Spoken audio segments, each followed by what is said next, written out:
Assalamualaikum warahmatullahi taala wabarakatuh. Bismillahirrahmanirrahim.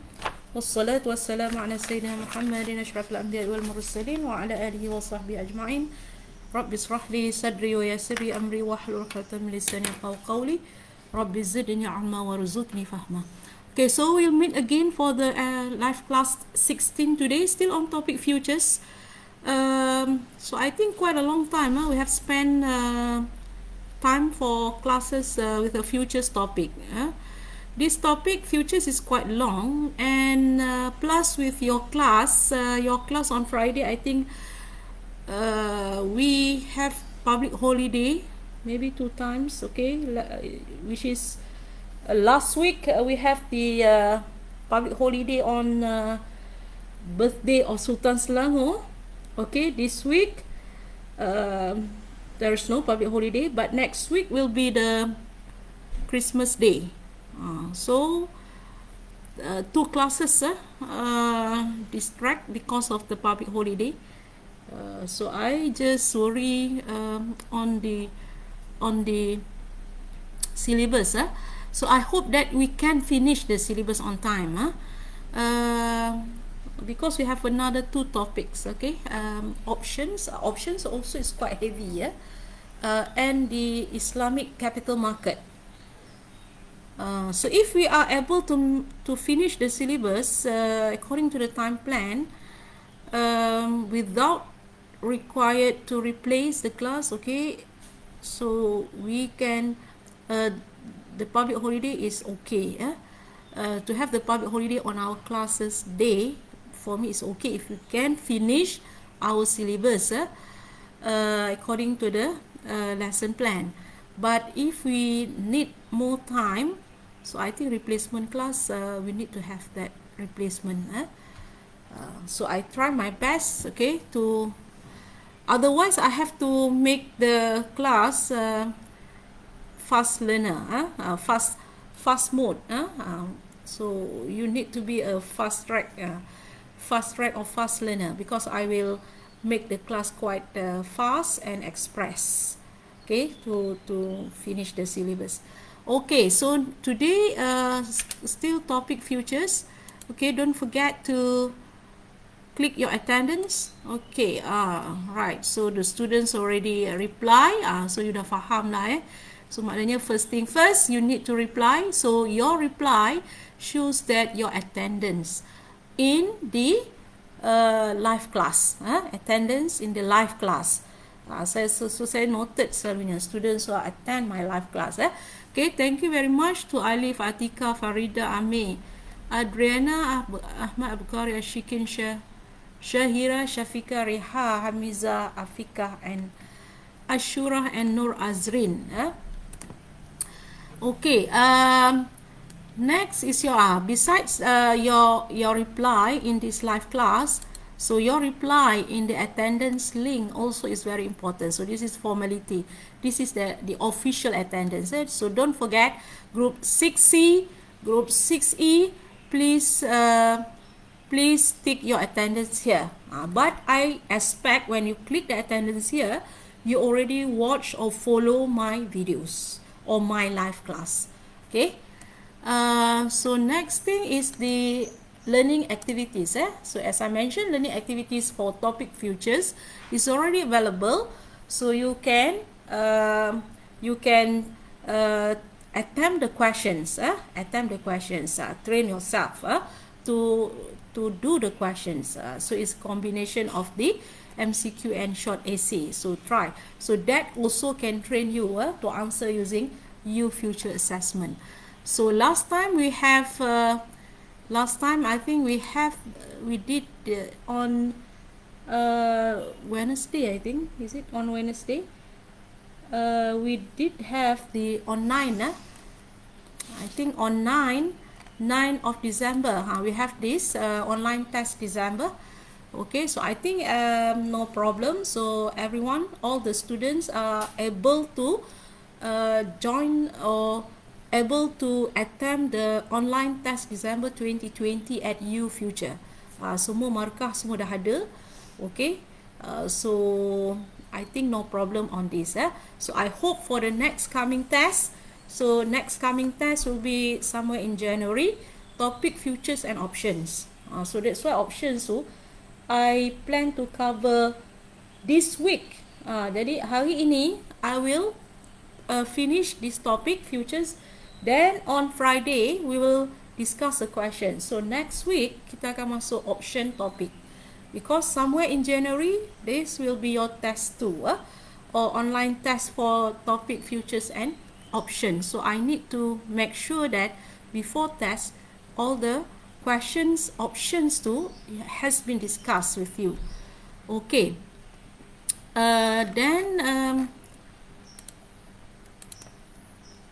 So another things, I think another one which is that I want to announce, make announcement to you, is the talk. A talk.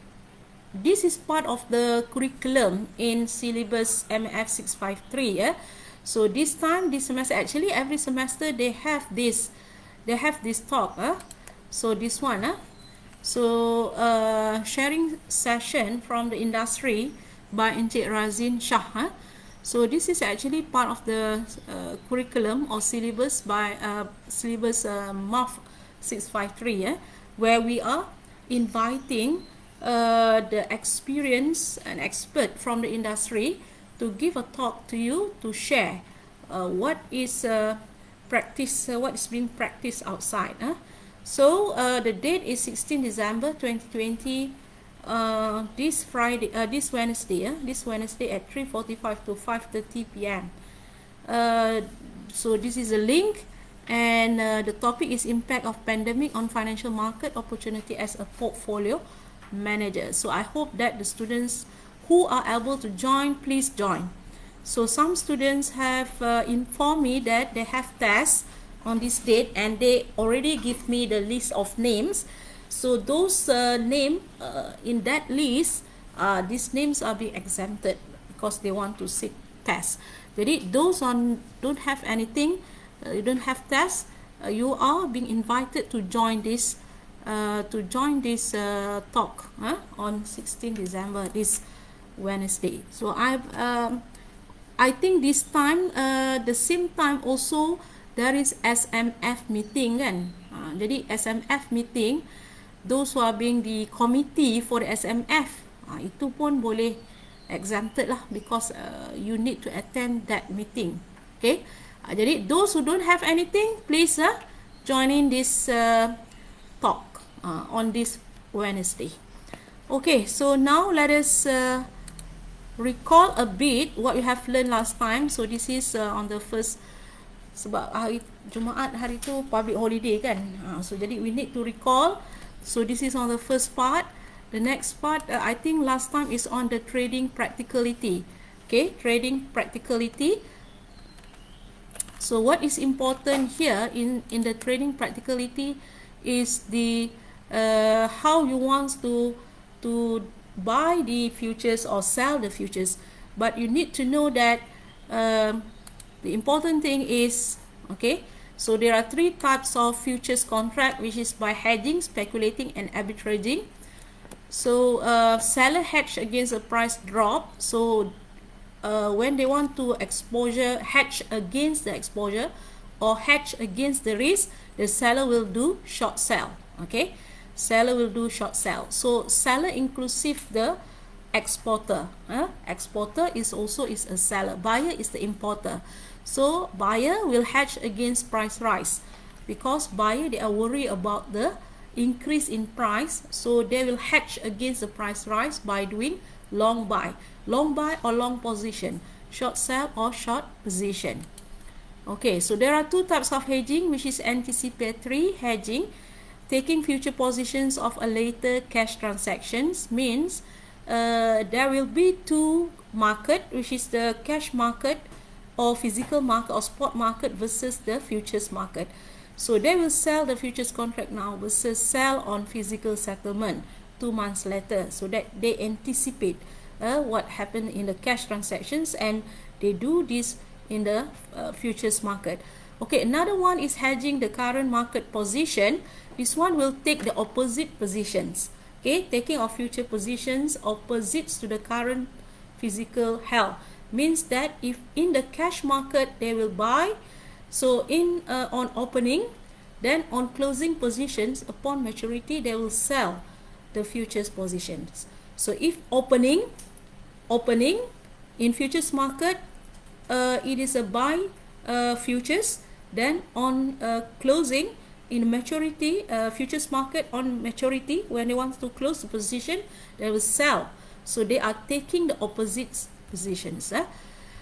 So normally anticipatory hedging is on the FCPO, so for the CPO and futures contract, because that is involve the delivery, take delivery or to deliver the palm oil. Hedging the current market positions normally is KLCI futures index. Okay, how do we determine when to buy long positions and when to sell short positions in a futures contract?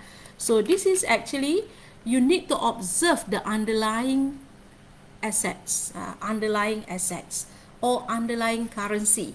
After this, we'll do the futures currency, underlying currency. So you need to look at what is your underlying assets.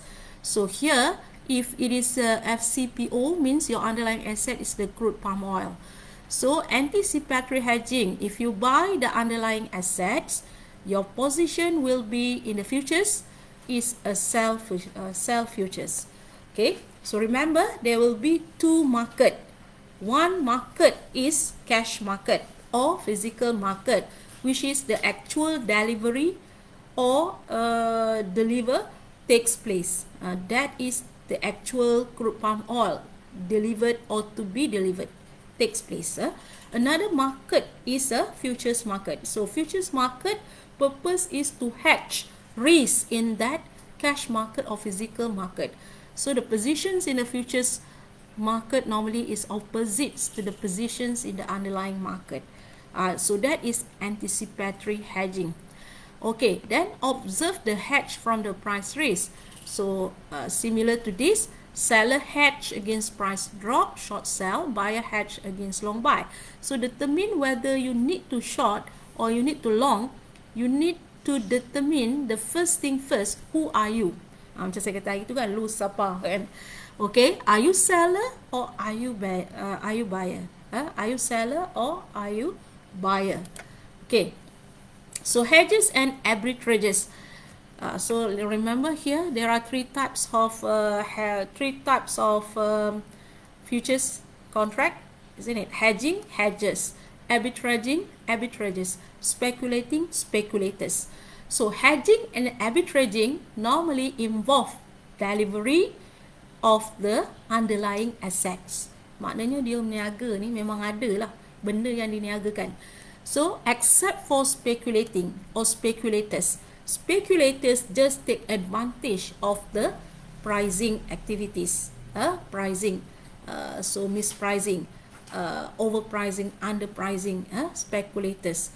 So hedges, arbitrages also, they are taking advantage of the mispricing positions. So they will do over hedge or under hedge.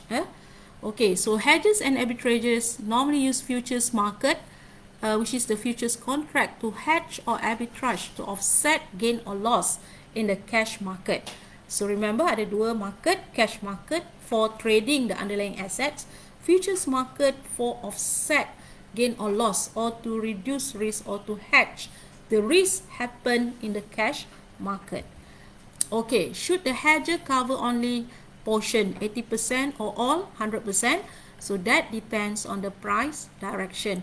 So the traders must have a trading plan or strategy. So they have to look at the number of contract, which is the hedge ratio. So in the hedge ratio, they could be under hedge or over hedge. Then kalau dia ada berlaku under hedge or over hedge, that means it is imperfect hedge ataupun not perfectly hedge. If the number of contract is absolute number, that is called as perfectly hedged. Jadi kena tengoklah, is it the number of contract perfectly hedged or imperfectly hedged? Kalau dia imperfectly hedged, there will be under hedging or over hedging, right? So bila dia ada under hedging or over hedging, that will involve the shortfall and surplus. Okay, tapi at your level syllabus we don't compute to the extent of the shortfall and surplus. So kita just compute what is the cost if the company doing hedging and not doing hedging. Tapi kalau ada problem imperfect hedge where there is over hedging or under hedging that lead to surplus or shortfall, yang itu kita tak kira. Tapi kalau advanced financial management, AFM, ACCA, dia orang akan kira sampai ke situ. Okay, then the contract size you need to determine. Okay, so remember contract size for the FCPO is 25 metric ton. For the KLCI futures is RM50 ringgit. So you multiply. Okay, 25 metric ton for the crude palm oil and 50 ringgit for the index. Okay, contract months, this is the expiry. Okay, and then what is the action? Whether you want to buy or you want to sell the futures. Action means on opening positions, what you want to do. Then closing positions, what you want to do. Okay, so this one is the, this one kita belum cover lagi, which is another tool for futures contract, which is the arbitrage and speculators. So this one is later. Okay, next we go to the, this one, currency futures. Okay, currency futures. Okay, so currency future is also known as forex exchange future or a foreign exchange future. So this currency futures is actually does not involve the delivery of a crude palm oil. So this is involve the currency. Okay, this is involve the currency. Okay, FX futures. So that means it's involve the currency. So no more CPO. Sekarang cerita kita dah beralih kepada currency or foreign exchange future, forex. So currency futures created in 1970 by the New York International Commercial Exchange. It is managed by the CME, Chicago Mercantile Exchange. So this one is one of your, I think one of your assignment on currency futures, currency options, that you can find the information, isn't it? CME currency futures, CME currency options. So this is one of your assignment. So established by the International Monetary Market, launch trading in 7 currencies, CM Group. So this one not so important, it's just the history of the currency futures. So now the CME offers 49 currency futures with a 100 billion worth value in daily liquidity, make it as the largest currency futures in the world. So there is another exchange, futures exchange. Futures exchange ni macam it's like a stock exchange. So this is a futures exchange, like the Euronext, NYSE, New York Stock Exchange, Euronext, Tokyo Financial Exchange, Brazilian. So that's why normally the main currency in the international market is the US, is the US dollar, is the Japanese yen, is the euro, is the pound sterling, and now come into picture is the renminbi China. Investor use this future contract to hedge against foreign exchange rates, so can be used also to speculate, okay, and attempt to profit from rising and falling exchange rates. Try to get profit from the speculation activities from the movement in the exchange rates. Yang ini yang penting kat sini, features of currency futures. Okay, it is a standardized contract. Okay, standardized contract.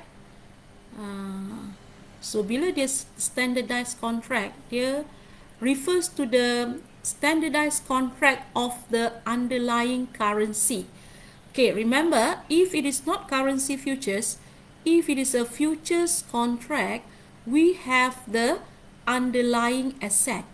So let's say FCPO, futures crude palm oil, our underlying asset is crude palm oil. Okay, so for the currency futures, we have the underlying asset as well, which is the underlying currency.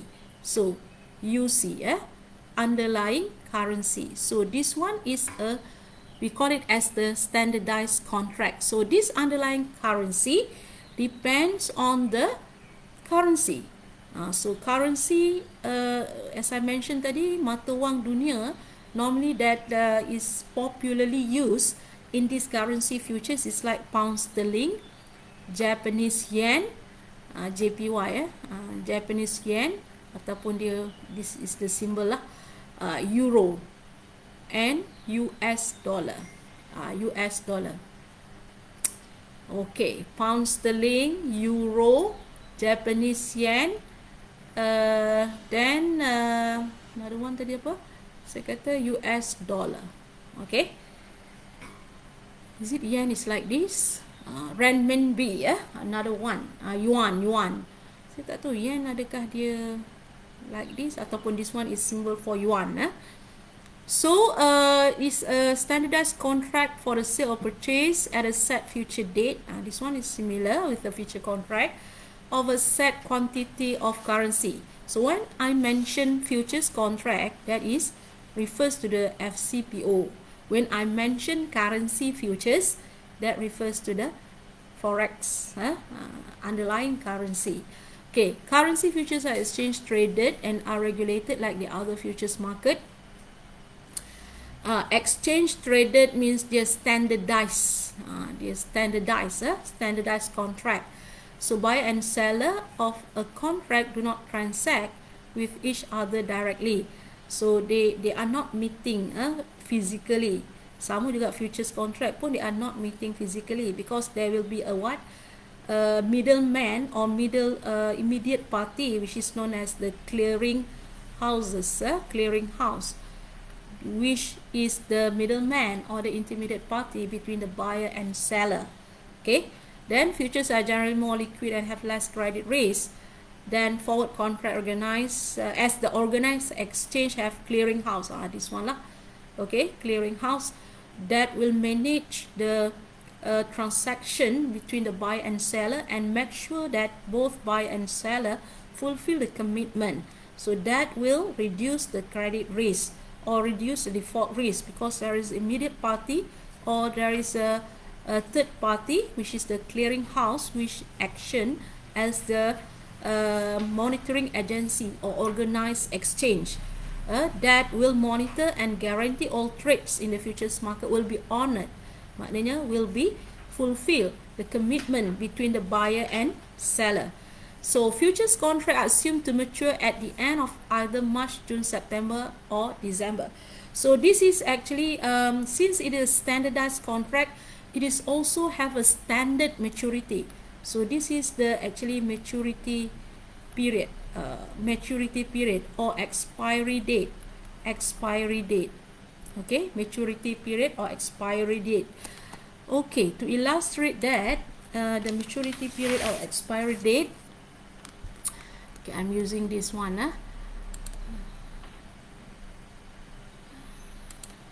Okay, expiry date, let's say we have we have two dates, transaction date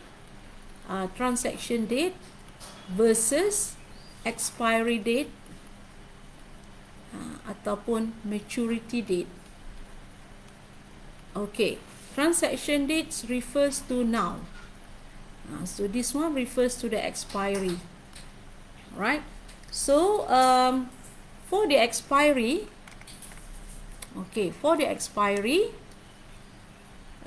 so we have now here, then we have expiry.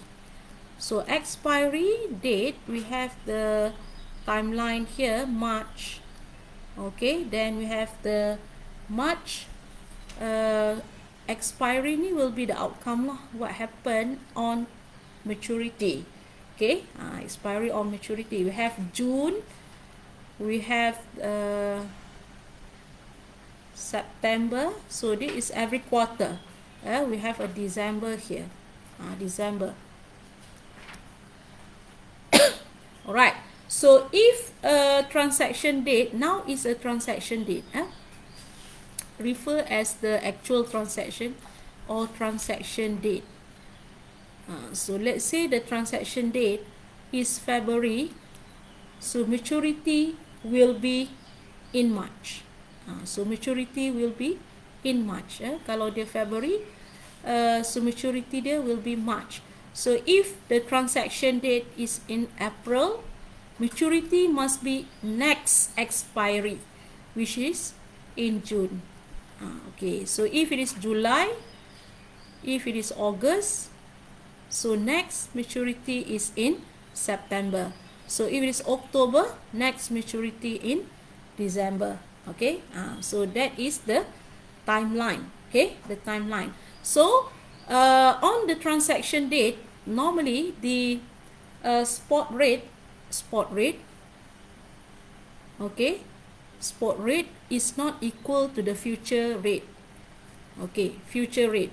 So spot rate di February can be predicted. Spot rate in February is available, and in February we can predict what is the future rate March. Future rate March. Okay, spot rate February. In February we can predict what is the future rate March. So normally spot rate will not equal to the future rate on the transaction date. So that will create the basis. Remember atas ni basis, kat atas ni basis kan. So spot, let's say this is today which is February. Okay, so spot rate 1250, future rate 1265, 1265, future rate. So it is not similar, so that will create basis. Okay, so on future, on maturity, let's say in March, when the contract expire, so this one, the spot rate should equal to forward rate, should equal to the forward rate. Okay, so this one should be no basis. So if there is no basis, bermakna this is a perfect hedge. Okay, this is a perfect hedge. Or I mentioned last time, is a price convergence, perfectly hedged. Okay, perfectly hedged. So this is on the expiry. Spot rate should be equals to the forward rate, or forward rate sometimes they follow to the spot rate on the expiry date. Jadi you kena tengok ada 3 harga biasanya. So kita akan guna harga spot rate here on the maturity, forward rate on the maturity, and the forward rate kat sini on the transaction date. Okay, so this one now, this is considered as the opening position. Okay, opening position. Then on maturity date, this is the closing position. Closing positions. So if the opening positions, okay, the opening positions, you buy futures. Okay, if we do the okay, if you are doing this one, number 2, hedging the current positions, taking future position opposites to the current physical positions held. Okay, original buy, closing sell. So if the opening, let's say this is the what? This is the hedging the current market positions. Let's say in the physical positions, when opening on the transaction date we buy futures, then on closing we take the opposite position, which is sell futures. Okay, sell futures. So this one will have gain or loss. Okay, gain or loss in futures market. So the gain or loss in futures markets is used to offset, okay, losses in physical or cash market. Okay, offset physical or cash market. So this is the operation. Operation. Okay, so did that one actually I want to explain the maturity tadi. Jadi dia ada 2, satu transaction date, another one is the maturity date. Alright, buying the futures contract means receiving the contract currency. Selling the futures contract means supplying the contract currency. So it is quite similar with the CPO, where so buy futures ni is actually you take delivery. So when you take delivery, so that means you is like a buyer. So also it's like the importer. Okay, it's like the importer. So that's why you take delivery means you receive currency. Receive currency, isn't it? Receive currency kan? Kat sini it's mentioned as receiving the contract currency. Receiving the contract currency. So selling the futures. So selling the futures, sell futures. So this is like you make delivery. Okay, make delivery. So it's like a seller.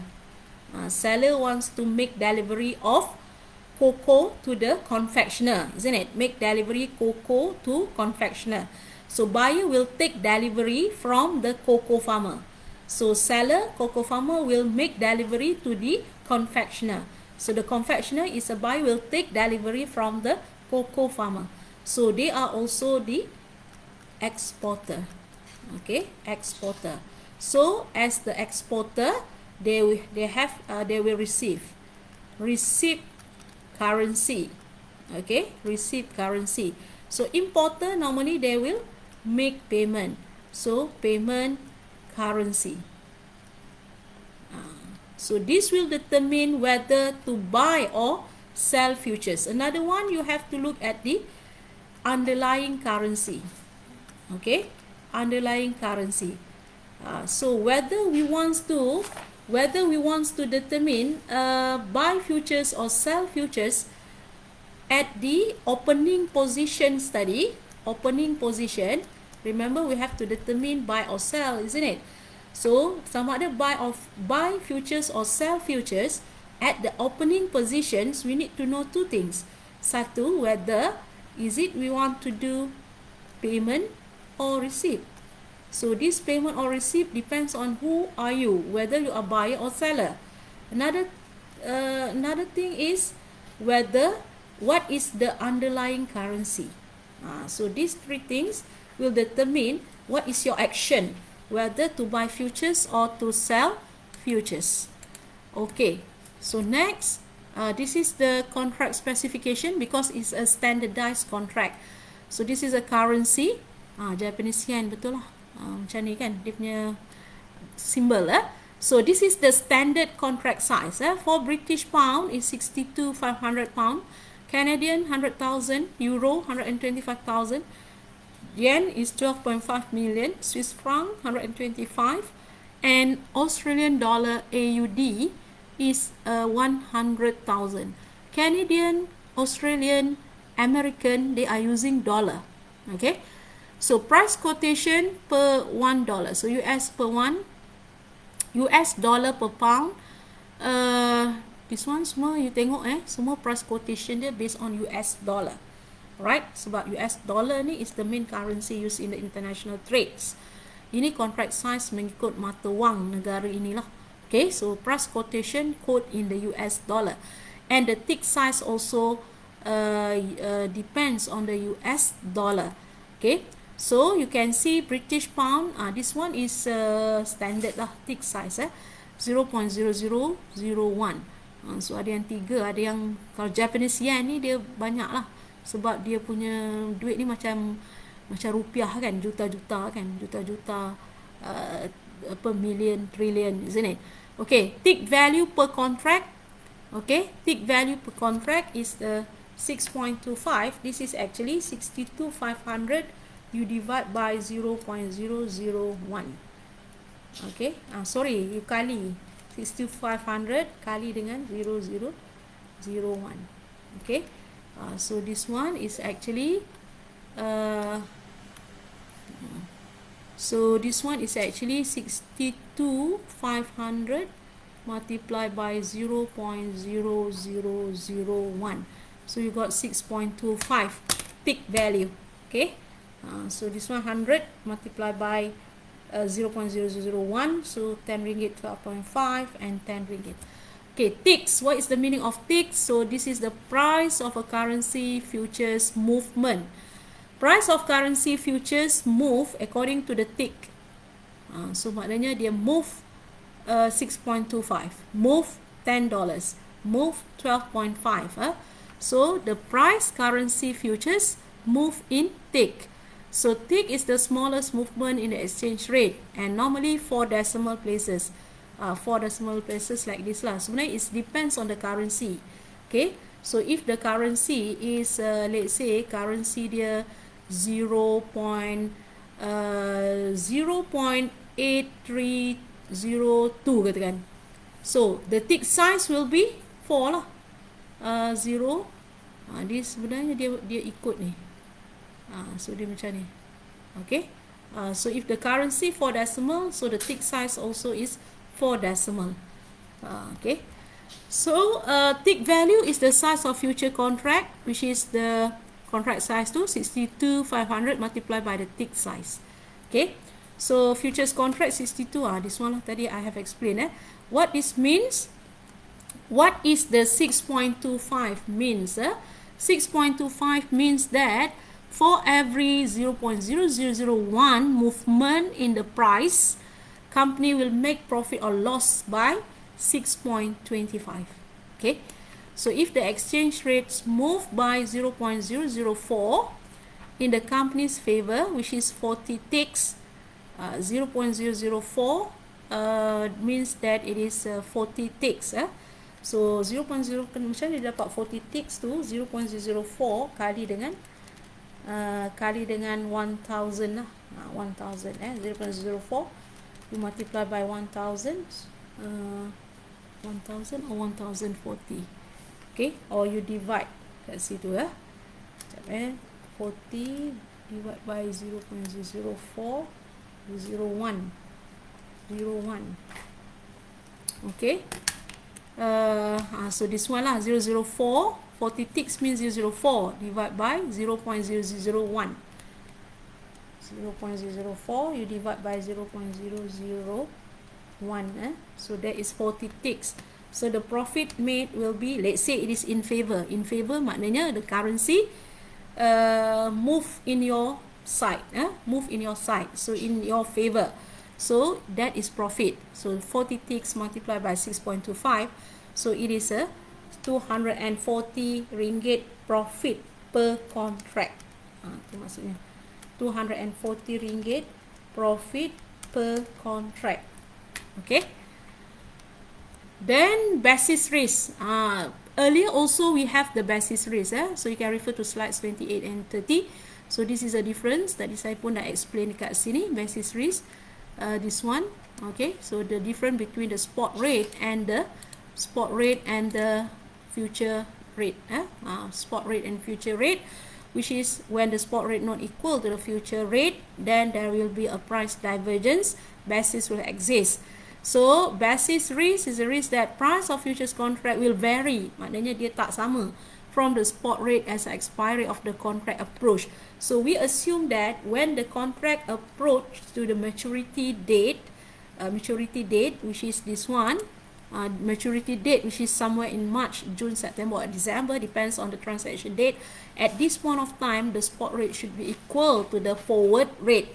However, sometimes it is not, isn't it? Macam ni, there will be a price divergence or mismatch. Kenapa terjadinya price divergence? Because of the mismatch. Mismatch in terms of the quality mismatch, quantity mismatch, the timing delivery mismatch, and many problems lagi lah that cause to the mismatch. Jadi that makes the basis risk to exist where the spot rate is not similar to the forward rate at the maturity date. Jadi dia akan terjadilah price divergence. Okay, so there is no basis risk when contract is held to maturity kalau spot price equals to the future price or spot rate equals to the future rate, which is the price convergence happens. So in order to manage this basis risk, it's very important to choose currency futures closest maturity date. Closest maturity date to the actual transaction date. So this is the reason kenapa saya buat benda ni. So in order to reduce the basis risk, it's very important for the traders to choose transaction date. Sebab yang ini expiry date ni memang dah determine by the exchange. So expiry date will happen 4 times a year, which is March, June, September, December. Jadi kalau traders wants to reduce the basis risk, the trader must choose the transaction date closest possible to the expiry date. So kalau March ni, cubalah February. Kalau June ni, cubalah bulan Mei. Okay. Okay, itu maksud dia kat sini ya. Choose a currency futures with the closest maturity date to manage the basis risk. Okay, advantage, currency futures transaction cost is lower, futures are tradable in secondary market, so it's a more transparent. Okay, because you can trade in the secondary market, exact date does not have to be known. Disadvantage, this is a standardized contract, so it cannot be tailored to the user's requirement, not customized. Hedge inefficiencies, maknanya under hedge or over hedge sometimes it's happen, and the basis risk sometimes will arise, okay, or exist. Only a limited number of currencies are in the futures available in the futures contract. Only this currency available in the futures contract. Malaysia ringgit tak ada kat situ. Okay, kalau Malaysians wants to do currency futures, they have to go to the Euro market and buy currencies that kalau Euro market maknanya boleh lah currency like sterling or euro or US dollar. Okay, so because it's limited number of currency, that is disadvantage lah. Unlike options, they do not have allowed to a company to take advantage of favorable currency movement. Okay, so maksudnya kalau you dah lock in the price, then you cannot change. Okay, you cannot change even though the currency movement now move favorable. Okay, kalau dia move against, okay lah, that is not favorable, kita akan untung. Move against bermakna kita akan ada gain kat situ. Tapi kalau dia move favorable, maknanya for example like sell futures, we are hedge against the price rise kan, hedge against the price drop. Kalau memang betul price drop, that is favorable. Okay, sebab kita dah hedge tadi kan, so harga jatuh, jadi kita dah hedge pada harga yang tinggi. Okay, so that is favorable lah sebab bila harga jatuh, sebab kita memang hedge against the price drop. Tetapi when the price rise, harga naik, so kalau sell futures, harga naik, sepatutnya kita lebih untung lah. Tapi sebab kita dah lock in pada harga yang lebih bawah daripada harga yang naik tu, maknanya kita rugilah kat situ. Jadi futures contract, since you have locked in the rate, we cannot change. So unlike options, options you can exercise the options or lapse the options because there is no obligations kat situ untuk exercise the options. Okay, so now example 1. Alright, don't worry. For your syllabus ini, because since we just introduced this topic, so we don't ask you on calculation. Okay, so but on the theory you need to understand. Sebab soalan teori mungkin keluar, tu sebabnya kena faham benda-benda ni semua ni. Futures, stakes, features dia. Okay, so sebab dia akan tanya in terms of theory, basis risk, advantage, disadvantage. So but this example you need to know to have a better understanding on the operation of the currency futures. Okay, so we look at the first example when there's a perfect hedging. Perfect hedging means there is no basis. There is no basis maksudnya apa? Spot rate akan sama dengan futures rate. Futures rate sama dengan spot rate. Okay, so as I mentioned, we need to determine whether you want to pay or receive, and what is the underlying currency. What is the underlying currency? And also what is our home currency. Tapi yang penting this one, payment or receipt or underlying currency. And underlying currency. Example 1, this is involve payment. Assume today is 1st July. 1st July is transaction date. So kalau 1st July is the transaction date, this one saya nak tahu you punya understanding. 1st July is transaction date. When is the expiry date? Okay, cuba jawab. Okay, in the try to answer in the Facebook chat room. Okay, so saya check dekat my handphone. Okay. Okay, 27 students 27 students currently watching. So it's already 45 minutes. We are live in the FB. Alright. So I need your cooperation, your participation to answer my questions tadi. So if it is July is the transaction date, when is the expiry date? Expiry date bila? Bila expiry date? Okay, so there are 27 students now, including Amjad, Alif, Sofia, Azrin, Ashura, Fika, Miza, Reha kan, Syafika, Syahira, ni semua. Okay, Ashikin September, Muhammad Arif kata September, Faridah kata September. Okay, July. So we look at the timeline here. Okay, kalau July, yes, September. So you are correct. Okay, you are correct. Maknanya you are good lah. You faham lah. Okay, Reha, Azrin, Ashura also mentioned September. Okay, September. Dia akan close the positions. September. So US company buy. US company. So when US company, that means the home currency dia, home currency is US dollar. Buy means what? Payment. Pay. Good words 750,000. So you see euro. Euro is the amount that going to be paid by a US company.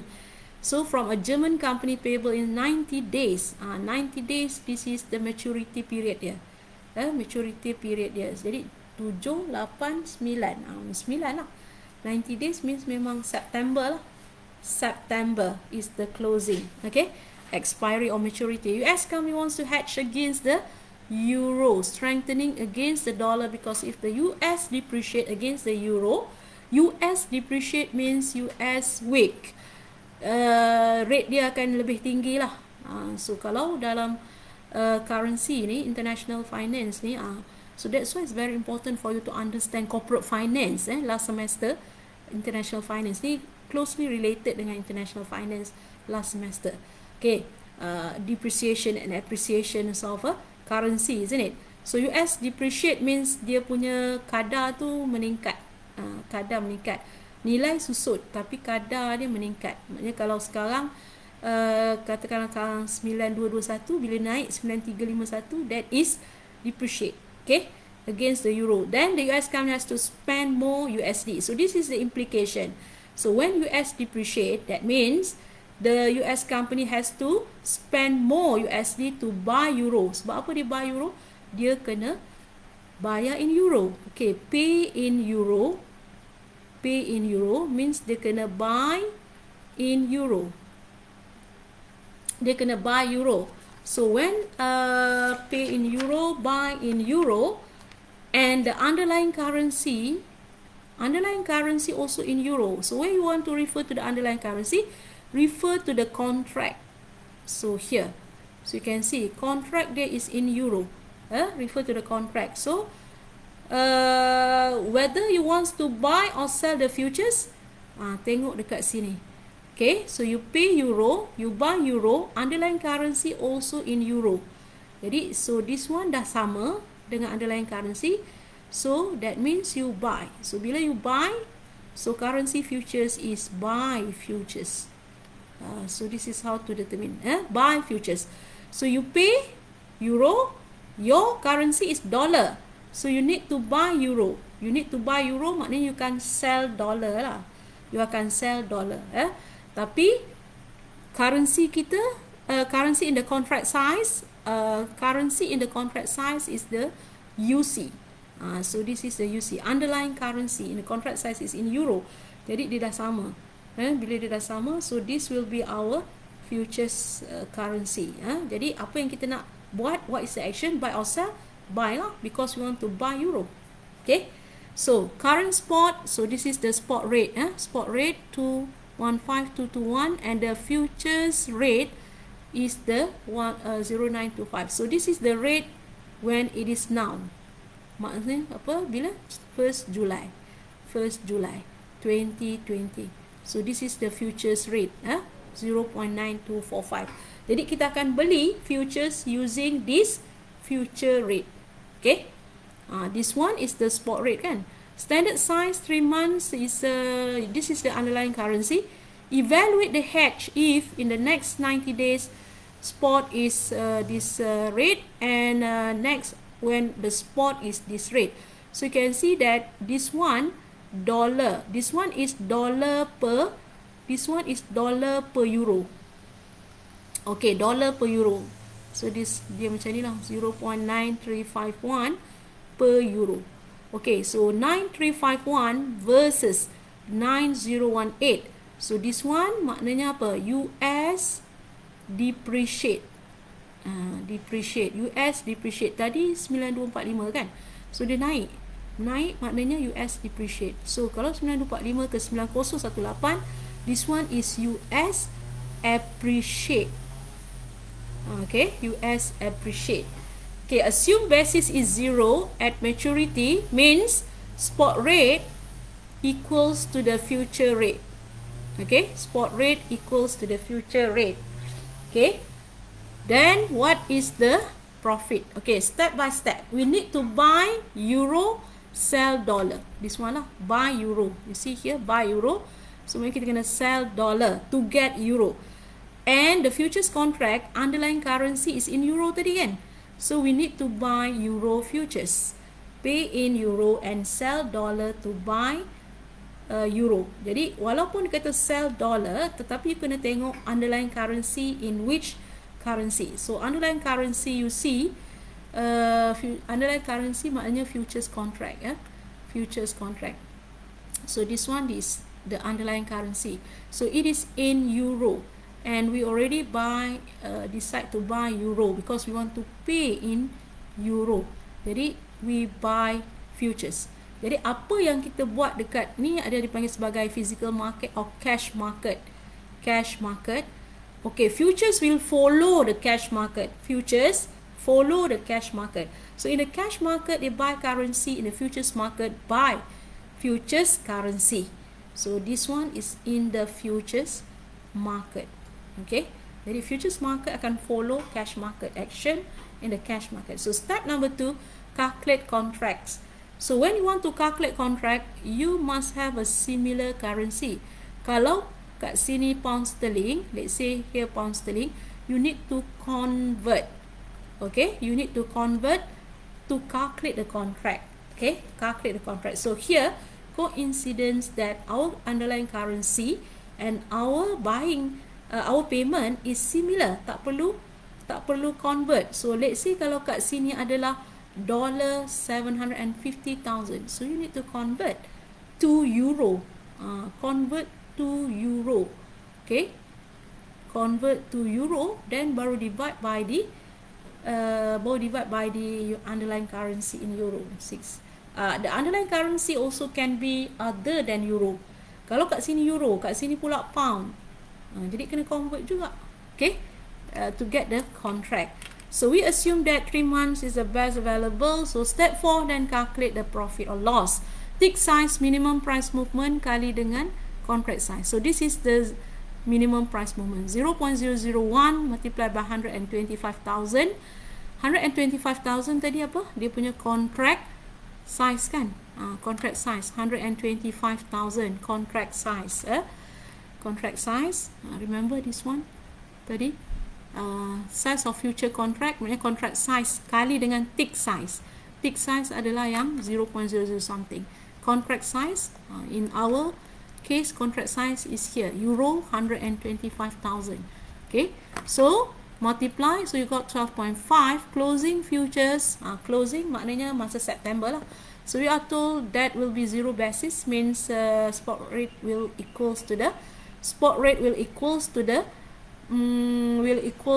future rate. Okay, so you can see there is a two range. There is a range kat sini kan. 0.345, 0.9351. So nak ambil yang mana? Okay. So this one, so always remember that for company, this is rate for you to buy dollar. So this one is a rate for you to sell dollar. Okay. So maybe you do you remember last time when we are doing bid and offer price? Okay, bid and offer price. Last time when we are doing bid and offer price, I don't know lah whether your lecturer is teaching you or not on this one, because 6E of course you, because I'm teaching you 5E last time kan. Kalau student yang sama dalam 6E, jangan kata tak belajar, because I'm teaching you this bid and offer price, where it is always a win-win situation. Win-win situation to bank. Lose situation to whom? Lose situation to whom? To us. To us means to company lah. Bank mesti nak rate that give profit. So company kita ni selalu worst case. Worst case. Maknanya apa? Worst case maknanya rate that give loss to company. Maknanya unfavorable rate lah. Unfavorable rate. Bank always get favorable rate. That is the way bank is dealing. That is the way bank is doing his business. So that's why banks is always make money kan. Sebab dia sentiasa win-win situation. So ours always lose situation. Kita pinjam dengan bank, siapa yang untung? Bank ke untung? Nampak macam bank bagi duit dia kat kita, tapi bank ambil balik duit daripada kita lebih banyak daripada apa yang dia bagi dekat kita. So that is the win-win situation, isn't it? So remember win-win bid and offer price, which is bank what? High rate, low rate. Bank sell high rate, low rate. Okay, ni saya nak tahulah you ingat ke tidak. Last time when I teach you, Fakrul Haziq, dia ni dalam kelas saya dulu ni, saya ingat dulu. Okay. So what is the principle applied by bank when bank buy? Buy rate, dia akan guna high rate or low rate. Sebagai hint kat you, kalau buy, dia hint dia buy. Kalau sell, hint dia hello. Still remember this one? Okay. So let's say spot rate. Kita ada tadi $0.9345. Okay, dollar here 0.9345 to 0.9351 to 0 per euro kan? Per euro, is it per euro? Okay, per euro. Per euro kepada dollar 0.9351. Okay, 9351 per euro. Alright. So, company, bank. Company, bank. Company, bank. Jadi kita nak tentukan rate mana nak guna. This is another problem. Normally students will face. Rate mana? Ada banyak rate kan. Tadi saya dah ajar juga kat sini rate apa yang kita nak guna pakai kan. So, forward rate, spot rate and forward rate kat sini. Tetapi kat spot rate ni pula dia ada dua range pula ni kat sini. Okay, 0.945, 345 and 0.9351. So this is actually the bid and offer price. Okay, so Fakrul Haziq jawab kat sini. Juga Reha Alif Imran kata terbalik. Right, Alif Imran kata bank buy low. Buy low, hello, bank sell high, bye bye. Okay, Reha, bank buy high, bank sell low. Buy high, bank sell low. Abu Kari kata sell low. Alif Imran kata terbalik, dia betulkan balik lah tu kat. Reha kata bank buy high, bank sell low. Fakrul, buy low, sell high. Ashikin kata bank buy high, bye bye, bank sell low, hello. Okay, so bank buy, bye bye, buy high. Okay, bank buy high, bye bye, sell low, hello. Okay, so kat sini kita tahu bank buy. So kat sini bank buy high. Okay, bank sell low. So this one is low rate kan? This one is low, this one is high. Okay, so bank sell low, hello. Syikin betul lah, Syikin. Reha betul Alif tu tadi memang terbalik lah. Fakrul Haziq dia jawab apa tadi macam ada jawab bank buy low, sell high, terbalik.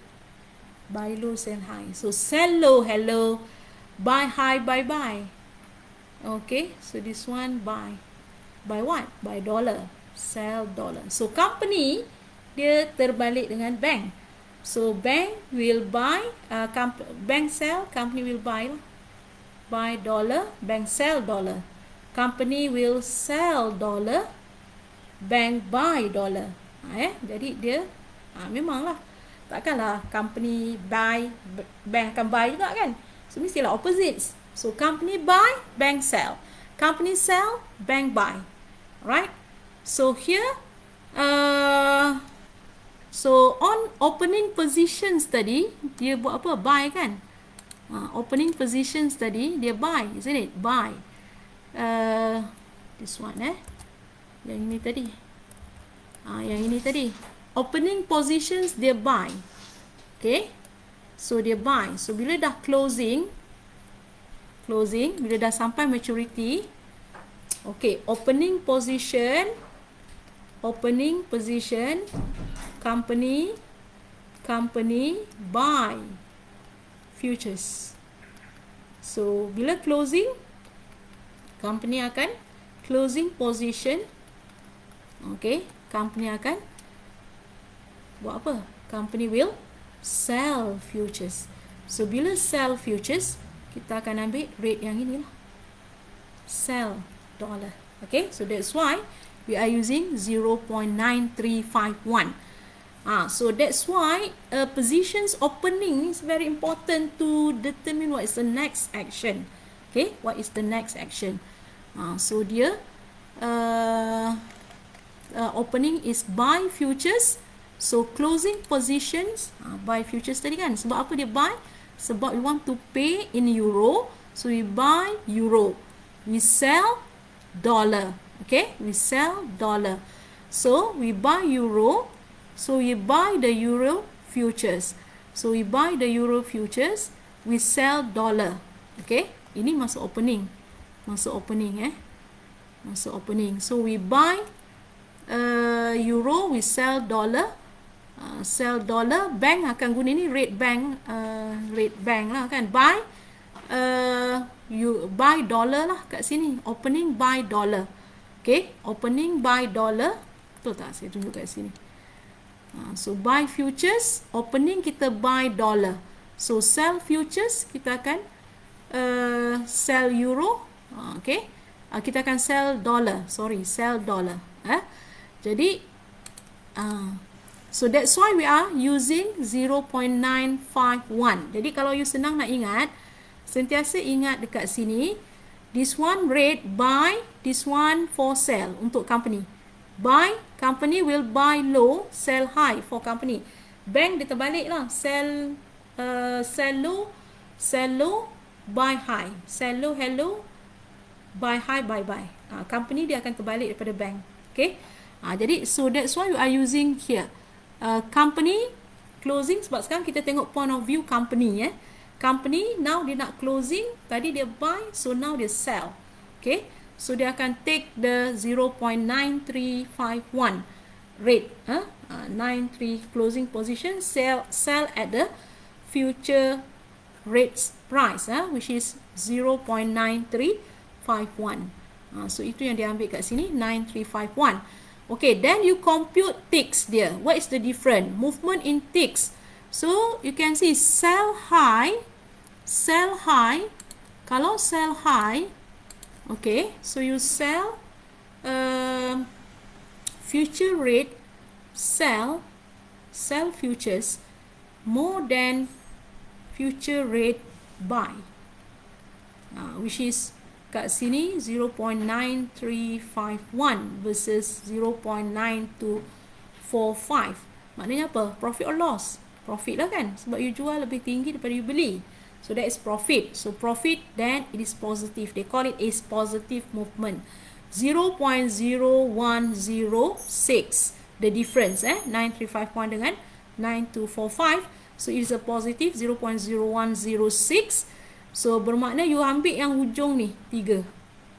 So that is 106 ticks, or you can divide 0.0106 divide dengan currency 0001. Okay, kat sini dia ada 1, 2, 3, 4. Jadi itu yang dia punya currency. Ini 0, 0, 0, 0, 1. 1. Jadi ada 4 lah. Ini untuk ini, ini untuk ini, ini untuk ini. Ada 4. Tu tadi saya beritahu kat sini kan. Which one? This one. This one. 0.8302. So the tick size there will be depends on the decimal in that currency. So kalau ada 4 currency, tick size dia 4 lah. It's like this. It's like this. So 0.0106 ada 4. So tick currency dia akan ada 4 juga kat situ. So you divide, ataupun nak senang you ambil je lah 01, kalau macam ni 106. So 106 ticks multiply by 12.5. Sebab dia positive, 106 ticks is a higher between the sell future rates and buy future rates. So you got a profit 7950. So nampaknya profit in the futures market. For profit in the futures market, dia mesti akan berlaku opposite sides. So you got profit in the futures market. This one, profit in the futures market. That will be loss in the spot market. Soalnya dia macam tu. Loss. So this one, loss in spot market. Okay. Kenapa saya kata dia loss in the spot market? Because you are paying more. You have to spend more dollar.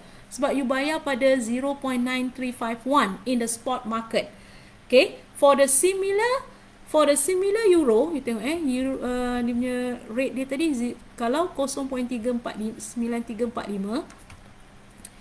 Okay. So 9345 0.9345 tadi kan. So this is the range 9345 kepada 9351. So multiply by the euro 750,000. You are paying how much dollar? 750,000 multiply by 0.9345. Boleh faham tak Hopefully boleh faham So 700. So this one 700 875 kan, 700,875. So you can see here, so this one less USD to get 750 euros, to get 750 euros. Tapi when you are using 9351, you are paying more USD, more USD. So bila more USD, maknanya loss in the spot market lah. Maknanya you kena spend more USD because of the USD depreciate. Okay, more USD sebab US depreciate. Sebab dia rate dia naik kan. Dia punya ni kadar dia tu 9351 berbanding 9245. Okay, so in the spot market, cash market, you lost, and this loss sebab apa? Sebab you kena bayar USD yang lebih banyak. Okay, to get 750,000. Kalau you guna USD 345, you just pay 700,875. That is your USD yang kena keluar. So ni kena keluar 1708.75 minus 71701.325. That means 450 extra lah kena keluar USD to get the 750,000 euros. And that loss 450 sebenarnya offset with the futures 7950. Jadi sebenarnya lebih untung. Jadi dengan ada futures market, when you hedge, so actually lebih untung sebab kat sini you just extra by 450 tapi you profit in the futures market 7,950, lebih besar daripada the amount spent in US tadi, which is 450. So your net cost to buy euros 750 disebabkan you hedge the futures currency in the futures market, you are not paying 701,325 but you are paying only 693,375. Kalau tak hedge, if you are not doing hedging in the futures market, this is the amount that you have to pay, 701,325. But since you are using hedge in the futures currency and there is a profit in the futures market, 7950, so your cost to buy the euro 750 is only 693,375. So this is the objective of the traders is doing trading in the futures market to reduce loss in the cash market or spot market. Okay, boleh faham so that is the first example. Effectively, the company at 30th September, this one when closing, has obtained an exchange rate of 693,375 divided by 750. So it is 0.9245. This is the effective rate. So you can see the effective rate similar with the future rate masa dia beli. So 9245 kat sini. Kan? Future rate masa dia beli. Future rate at opening 9245. So sama dengan future rate, sama dengan effective rate. So maknanya this is perfect hedging lah.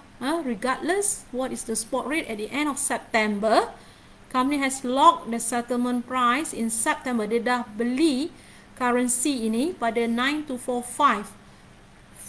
Beli pada Julai, opening dia tadi Julai, closing pada September. So 9245 dia dah lock in Julai tadi. Dan bila dikira balik, cost yang dia bayar untuk dapatkan 750,000 is $693,375, which is equivalent to the lock-in price dia. Lock-in price 0.9245. Alright, so at your level, all the rates sini kita bagi kan. Tapi kalau you buat ACCA, ni semua kena kira tau. Rate ni berapa kan. Contract size dia bagi, yang lain semua kena kira. Tu sebabnya CCA ni dia lebih extensive lagi. Okay, so this is the perfect hedging. Spot rate has the company has locked the settlement price in September at a quoted future price 0.9245 in July. Jadi dan bila dikira cost dia pun memang pada lock-in price itu 0.9245, the 693 tu. Okay. Any problem, any questions to understand? Next adalah kita nak tengok yang ni pula. 90 days spot 9013 to 9018. Lebih kurang sama proses dia. 9013, this one 9013 to 9018 when the dollar appreciate. Okay, remember tadi the lock-in price September pada 0.9245 kan, betul ke? 0.9245. So bila saya berubah slide ni, saya punya pen pun dah hilang 0.9245 per euro. So ni yang dia lock in. So now the spot rate on 90 days is this range. So nampak macam US strengthen. Okay, 9018. So sama juga, we need to buy euro, sell dollar, futures contract is in euro, contract underlying currency is in euro. So you need to buy euro futures. Okay, so number of contracts similar, 6 contracts, so 3 months is the expiry. So step 4, calculate the profit and loss in the future market. So tick size similar, 12.5, but now the closing future price is 0.9018 and it is a zero basis. That means spot rate will equals to the future rates in the expiry. Okay, hedge outcome. This one is what happened on the expiry. Maknanya what happened in the September. Okay, outcome in the futures market. So remember buy sell tadi. Buy sell. So this one so tadi saya dah buat kat sini. Sini company dia akan buy, company will buy dollar and sell dollar here. Okay, bank will reverse. Bank reverse opposites. Jadi buy 0.9013, sell 0.9018. Okay, so now buy, ini yang future rate, sell 0.9018. So you can see here, you can see that the sell future rate now is less than the buy future rate. So that means you buy, your buying cost is more than your selling. So that means it's what? It's a loss. So when it is loss, it is a negative. So negative 227. Terus ambil je figure ni. 227 as your tick size. Okay. 227 negative multiply by 12.5 multiply by 6. So loss in future market 17,025. Loss in future market. But what do you get? Gain in the cash market. Gain in the cash market because you are paying less. Paying less. Okay. The previous example here you are multiply with the 0.9351. So the euro 750,000 you are multiplying with the 0.9351, which is you got 701 USD 701325. But now when the dollar strengthened, so the rate is 0.9018, you are paying only 676350, much lesser than the previous one. Berapa kurangan dia? 701,325 minus 676,350. Okay, so it's 24. It's about 24,975. So negative ni sebab dia payment negative because it is payment. Okay, payment. So yang kita nak tengok kat sini, the reduction in payment in US dollar. So last time is 701 but now is 676. Maknanya you dapat gain lah sebab you pay less dollar. Tetapi what happen in futures market? Loss. So dia memang akan contradict opposite macam ni. Gain in the futures market, loss in the spot market. Gain in the spot market, loss in the futures market. So dia akan offset kan. Okay, so loss. So the gain ini the negative sebab loss. Jadi net cost to buy 693,375 juga. Jadi when we calculate effective rate is a 0.9245, still perfect hedging. So this is actually the same as the futures price on 1st July, and it can be seen that if a company made a loss in the future market, it has made a gain in the USD spot market because now the company has paid less, which is 676 tadi kan. 676 so conclusion has locked the company has locked the rate 0.6245 in July to be used in September. Okay, so this is the perfect hedging. Example 2, currency future imperfect. What happened kalau dia imperfect? So now assuming that US company buy means pay 720,000. Kalau you faham dua tadi example, I don't think a problem for you to understand this example. Okay, so you buy goods worth 720,000 euros. So this is buy means pay means you will buy euro maknanya you sell dollar. And look at the underlying currency, is it in euro or in dollar? Okay, so the US company wants to hedge against the euro, strengthening against the dollar, because if the US depreciate, the US company has to spend more. So the story is like this previous one. So current spot rate is this range, and the futures is this range. This rate 0.9245 sama. Standard size 3 months sama juga. In 30 days yang beza dia punya nilai euro 720,000 and the range of the spot rate in next 30 days. Kalau Julai maknanya Jun lah. Julai, August. Tapi sebenarnya tak boleh sebab dia kalau Julai dia kena pergi ke September next. Ini assuming sajalah kan. Standard size of a 3 months futures contract done in 30 days. Spot rate is like this. Maknanya saja nak kira lah. Tapi dia punya maturity sepatutnya September lah. In reality So closing future price will be 0.9310. So this is the future price. This one is spot rate. This one is future rate. So you can see the spot rate here. Kalau kita kira kat sini buy and sell. Okay, so this one should be buy kan. Buy dollar, sell dollar. So this one is spot rate. Then there is a future rate. So kat sini dengan kat sini tak sama. So bila tak sama dia akan ada basis. Bila ada basis bermakna price divergence. Price divergence which is imperfect hedge. Akan berlaku imperfect hedge. So evaluate the hedge. So contract settle before the expiry. Sebab tadi dia nak sebulan kan. Sebulan means before the expiry of the futures. This is one of the reasons why imperfect hedge sometimes happen. Okay, so this is the range tadi 9294. Is it 9294? Okay, 9294 to 9300. And the expiry is before its maturity, which is August. And from the step to below, the number of futures contract is round up. So you can round up or round down. Kalau you round up, dia akan jadi over hedge. Kalau round down, dia akan jadi under hedge. Okay, we need to buy euro. Sebab kita nak bayar kan. Kalau nak bayar, kita buy euro.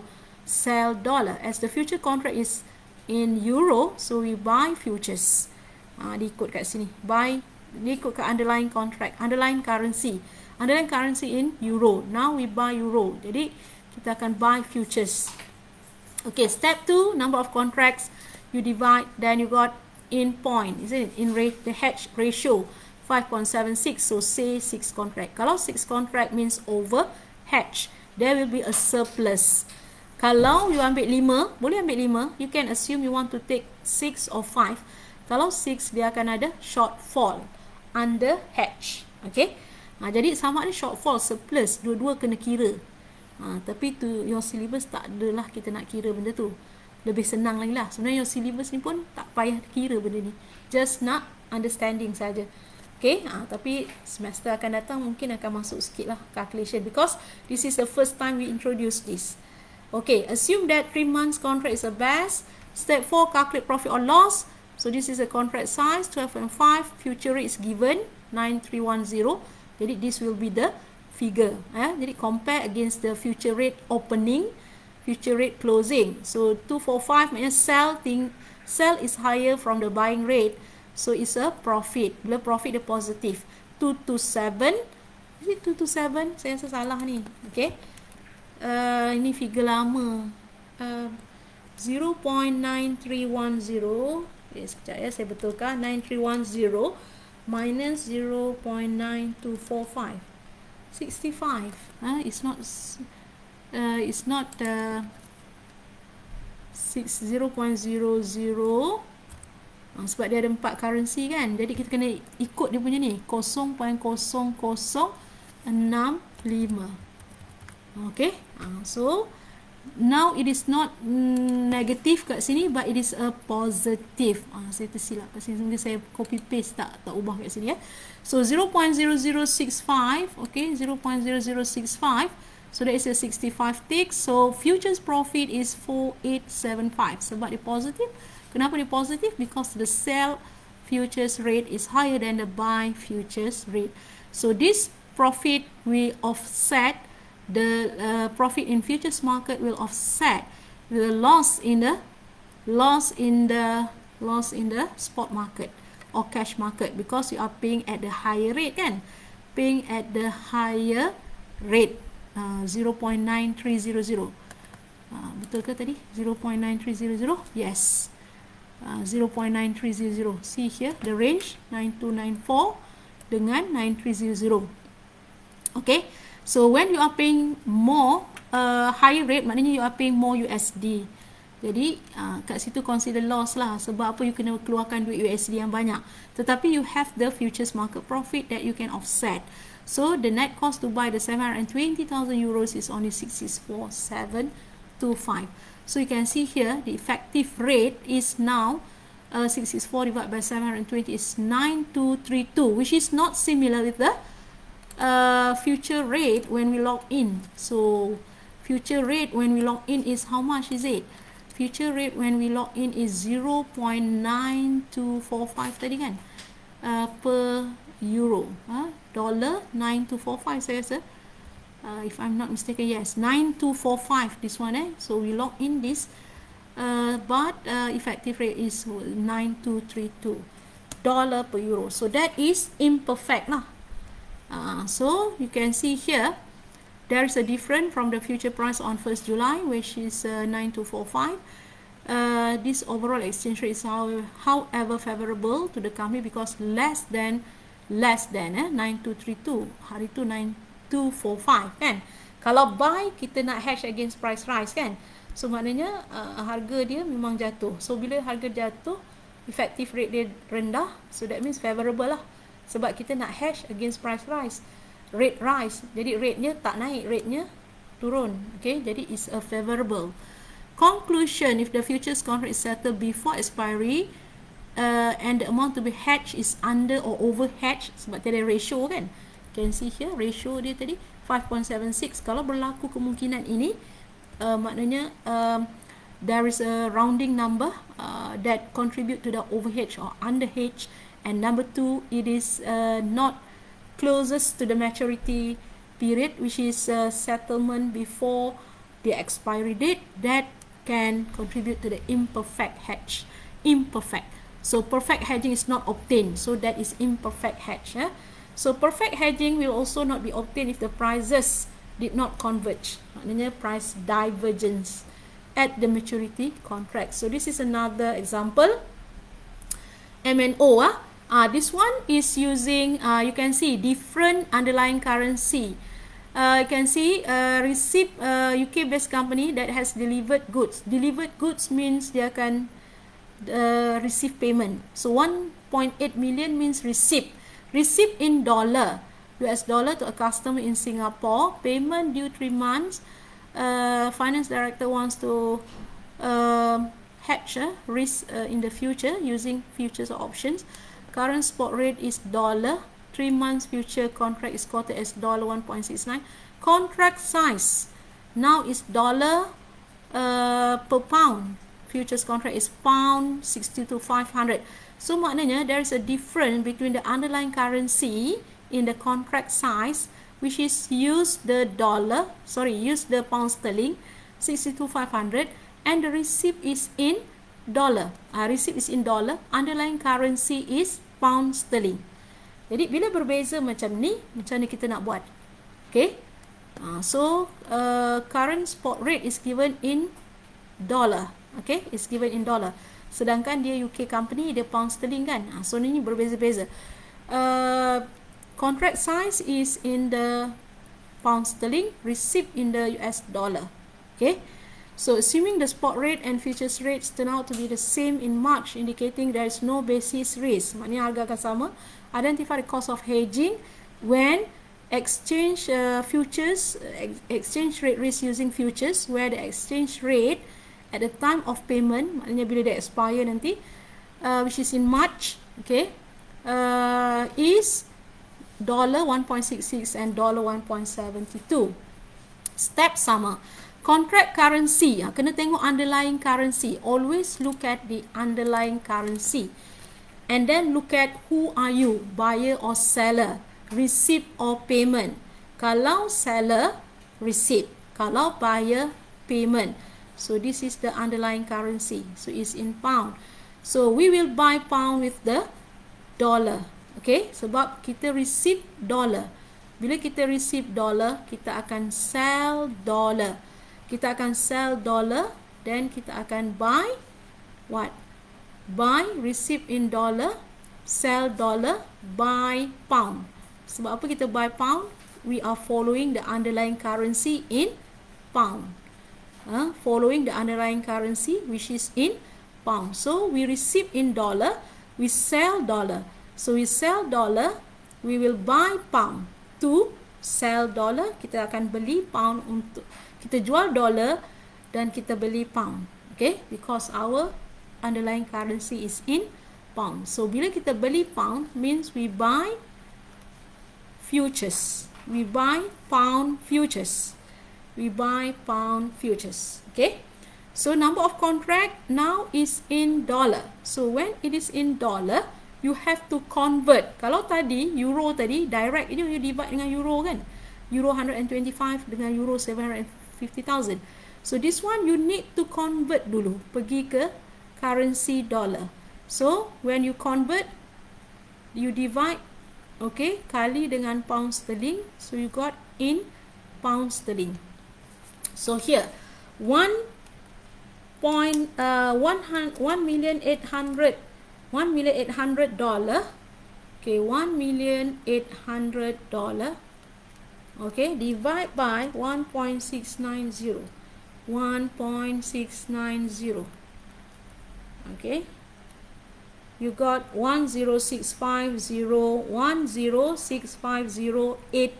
pound sterling, 1065088 pound sterling. Okay, pound sterling. So this one baru boleh divide dengan currency, underlying currency, contract size 62,500. Okay, barulah dapat, sebab dia mesti divide dengan mata wang yang sama. You got about 17. So dia 17.0 something kan, so maknanya we take 17. So that means it is under hedge. Okay, under hedge 17.0414, maknanya then not perfect ratio. Okay, so we receive the money in March and choose 3 months futures. Step 4, calculate the profit. So it is in the, this one, it is in the pound, so 62,500 pound. So contract size 6.25. If the future, if the spot or future price, kata basis, tak ada basis, maknanya spot or future price will be similar, 1.6650. So the outcome in the futures market will be, so buy 1.69, so sell, sebab tadi buy kan, so bila buy, closing dia, buy futures, closing this is sell. Okay, so the movement 16550 minus the 1.69, so now your sell is lower, sell is lower than buy rate, buy 69, so sell 66, so negative. Bila negatif maknanya rugilah, rugi. Future loss by 250, 250. 1.6650 minus 1.6900. Dia jadi 0.025. Sebab kat belakang ni kosong kan, ada kosong-kosong. Sebenarnya 0.0 0.0250. Sebab ni 1.6650. Jadi kat belakang ni ada kosong, kita tambahkan kosong lah. So 0.0250 jadi 250 ticks. Okay, so multiply by the tick size 6.25, 17 contracts. So kena kira contract dulu. So it's a loss 26,563. Future loss. Future loss ini, okay, sama juga. We will offset against the so kat sini dia tak kira sampai ke offset sebab dia nak kira another one future spot price at 1.72. Kalau 1.72 ni harga tinggi, tadi sell dia pada harga rendah, so negatif. So now sell rate pada harga tinggi, so it is positive lah. So this one saya salah lah, sorry. Tapi yang ini tak ada dalam you punya slide. Ini saya tambah sendiri ni. Okay, saya tambah sendiri positif, positif. So this one saya add based on my own initiative lah. Okay, so 1.7200 less 1.6900, so it is 0.03. Sebenarnya sebab dia ada 3 kat sini, 0.03 ada 2 kosong kat ujung, so tambahlah 2 kat situ kan. So it become as a 300 300. So the 300 means that is a 300 ticks, so multiply by the tick size, so you got a 31,875. So now is a future profit. This one pun salah, ni future loss kan, future loss. This one future profit juga, so betul kan kat sini. This one future profit. Okay, not future loss, future profit. So this one is not negative, but it is positive. It is positive because the closing future price is higher than the opening future price. So it is positive 300. Okay, so futures profit, which is 31,875. Okay, so then we calculate the receipt, the net receipt. One is positive, which is profit. This one is profit. Another one is negative, which is loss. Jadi total dollar receipt is this figure. Spot rate is using this rate. So the total sterling receipt, sebab you are receiving in dollar kan, so kena convert dia kepada sterling. So bila you divide kat sini, not divide, you multiply. Multiply. Kalau daripada dollar nak ke so dia ada cara yang mudah sebenarnya. So this one dollar consider as first currency, this one consider as the second currency. So from dollar, kalau first currency to second currency, kita multiply lah, multiply. But kalau from second currency nak pergi ke first currency ni, divide. Yang ni tadi saya divide kan, sebab second currency, this one, mana tadi, this one divide. Dollar nak pergi ke second currency kan, nak pergi ke pound sterling tu. Okay, pound sterling tu is the second currency. Pound sterling tu is the second currency. Jadi saya divide. So now nak pergi kepada first currency to second currency, so saya multiply. So 1773437, 773,437. Okay, multiply by 1.665. Sorry, tersilap. 1.8 tolak 26, you dapat 1773. Okay, 0.437. So 1773, tapi atas tu betul lah, first currency to second currency tu memang multiply, second to one is divide. Tapi this one 1773437, macam mana dapat 1065127? Yang ini bukan multiply lah. Okay, so this one 665, so yang ni you divide. Sebab dia similar currency kan. Kalau similar currency 1773 dengan 1.665, maknanya from second currency nak pergi ke first currency, kita nak dapatkan dalam sterling. Bila nak dapatkan dalam sterling, sterling ni adalah second currency, first currency adalah dollar, so dollar divide dengan dollar lah. So divide lah. Okay, divide dengan dollar, so you get the 1065. Ni betul lah, second currency kan. Kita nak dapatkan second currency, which is pound sterling. So kita kena divide kan first currency, which is dollar. Dollar divide dengan dollar. Kalau divide, dia kena sama, dollar and dollar. So you got in pound sterling 1065. So effective rate is 16899. So this is how to calculate the effective rate. Okay, so 1.8 divided by 1065, 127. So 16899 per pound sterling. Okay, so you can see that effective rate in both cases are the same as the opening future price 3 months ago, which is 1.69, almost the same lah. So this one is 16899. So 3 months ago the effective the future rate is 169 kan, 16900. So bila kita kira is quite similar, 16899 effective rate. Okay, finish on futures currency. Futures currency, nampaknya macam tak boleh nak buat soalan exercises jugalah. Exercises kena go next class juga on this Friday. So this Friday make sure you do exercises sebelum saya pergi ke tu. before I go to the speculators, nak habiskan lectures tu. Okay, you see here, this is your exercises. This is your exercises. So example, so I plan to use this example. So part of the example, saya dah show you part of the example. So this will be your exercises. 5 exercises: December 2019, June 2019, December 2018, June 2018, July 2017. These questions will discuss next Friday. Okay.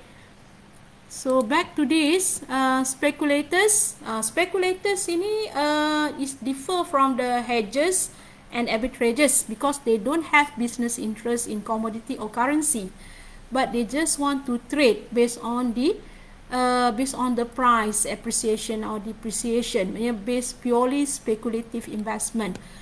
Okay, an investor could take a positions on a palm oil future contract. And they are not actually in the palm oil industry. They have no interest pun to deliver or receive or make delivery. Okay, they are just taking positions on the price of the palm oil in the futures market. Bermakna they are not doing cash market. They are just doing the trading in the futures market. Okay. Speculation dengan arbitraging starting from this semester, since dah masuk currency futures as a new subtopic. So this one will remain, but it is only tested on exam theory. Calculation dia dah tak ada. So that's why you can see here there's XX kat sini. So this is actually questions on the speculative strategy. This one also spread trading under speculative strategy. This one outright position speculative strategy. So I put as X because no more in the syllabus on calculation. Theory, yes, means the questions may ask you the theory questions, but the question will not ask you on the calculation. Arbitraging also not in the syllabus coverage lagi. Arbitraging dari segi calculation. This understanding on the theory, yes, still. Okay, so you need to understand because theory can ask. Okay, speculators participate in futures trading only. Sebab dia tak involved in the cash market, not involved in the physical market, because they don't have any interest to deliver or to receive this palm oil ataupun crude palm oil. So they just take positions on the price. Maknanya dia punya trading dia hanya di futures market. Okay, if speculator thinks that cash price go above means the price rise. Bila price rise, normally, see, remember, price rise, hedge against the price rise is what? Hedge against the price rise is buyer hedge against the price rise, long buy. Seller hedge against the price drop, short sell. Okay, so here against the price rise, long buy or long positions.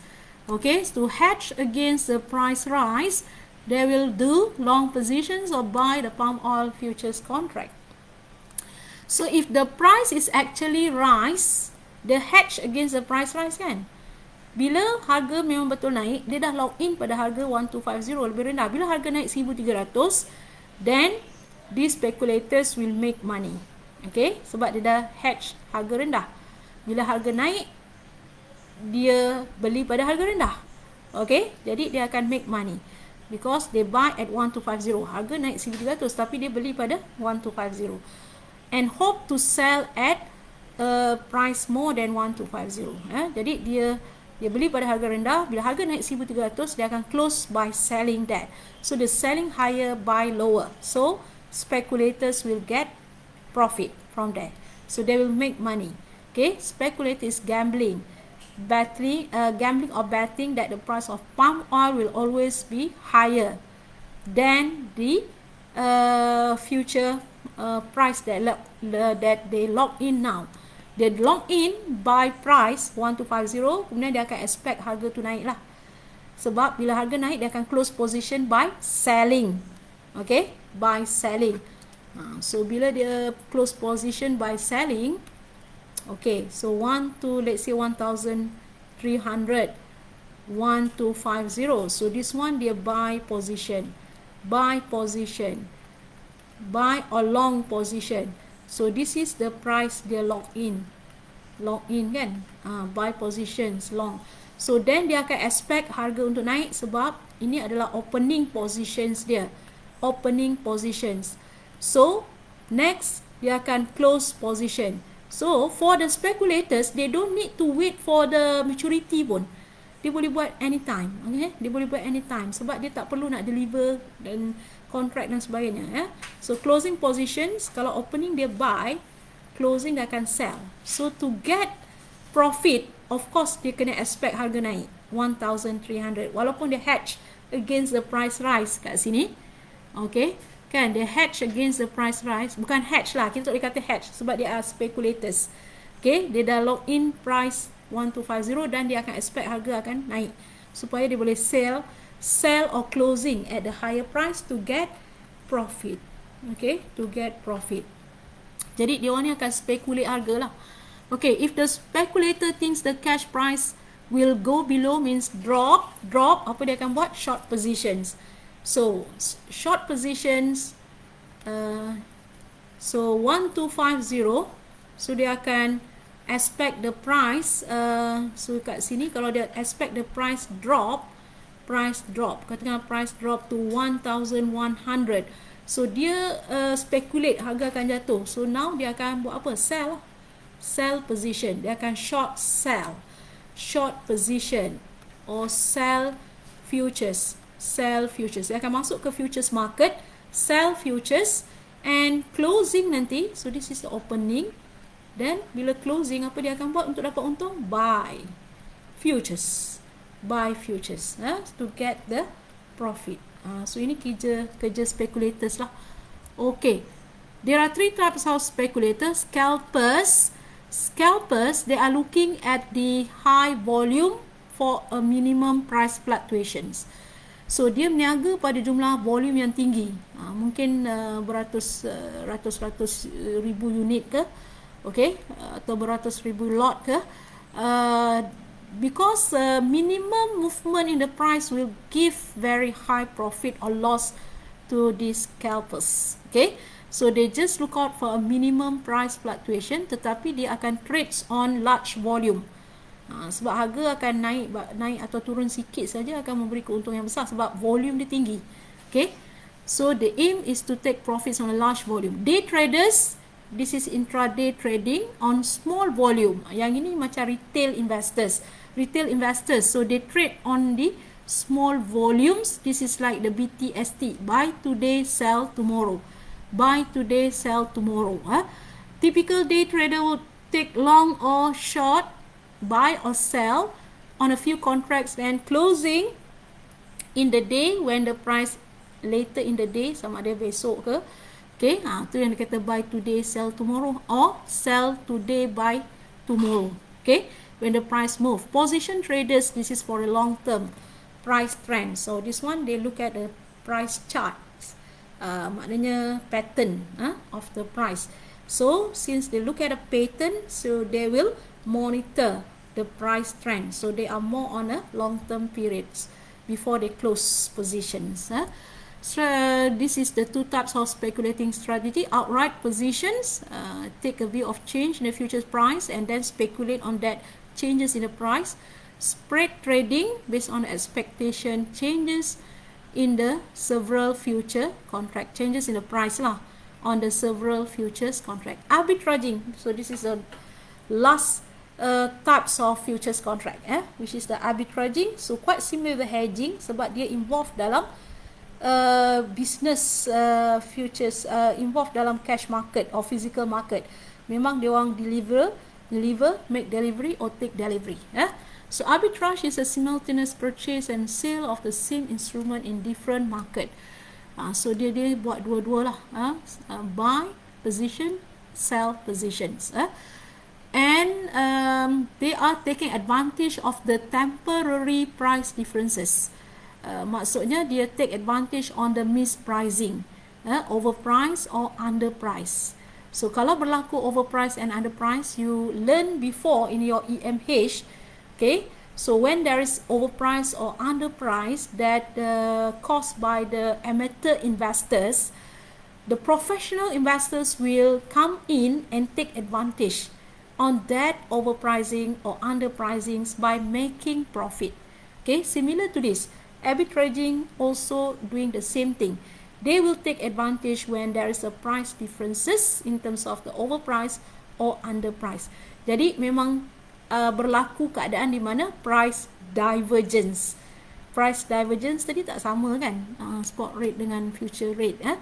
So how did arbitrage ensure price convergence?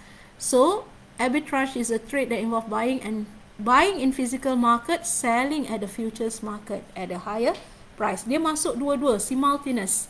Okay, buy physical, selling futures. Selling physical, buy futures. Dia masuk dua-dua. Okay, trader who initiate the arbitrage observe that price traded above the fair value, maknanya price rise. Price rise. Traded above the fair value, apa dia buat? Sell futures lah. Kalau harga tinggi, sell futures. Short positions. When the price are high and push the price back to the fair value, as determined the physical. So maknanya dia akan masuk ke dalam pasaran futures bila didapati overpricing. Okay, overpricing. So provide liquidity ensuring the price of cash and futures converge. Okay, so this is the formula to calculate the fair value. Dia ada kat sini fair value. Fair value and the trade value. Jadi kalau berlaku perbezaan trade value and fair value, itu yang dinamakan sebagai overpricing or underpricing. Jadi fair value is computed based on this formula. Last time we did compute, but now no more. Okay, sebab calculation dah tak tanya kan. So F is the future price. Future price depends on the spot price. S is the spot price. 1 plus R. R is the risk-free rate of interest. C is the annualized cost of storage. Sebab you beli, you kena simpan benda tu. So what is the storage cost? Y is the yield on the cash commodity, and T is the time, futures expiry. So if the actual prices future price more than the fair value, that is the overprice. So fair value ni kita akan kira using the formula tadi. Then if your future price above the fair value, ini yang dikata kat sini tadi, above, prices are traded above the fair value, akan berlaku overpricing.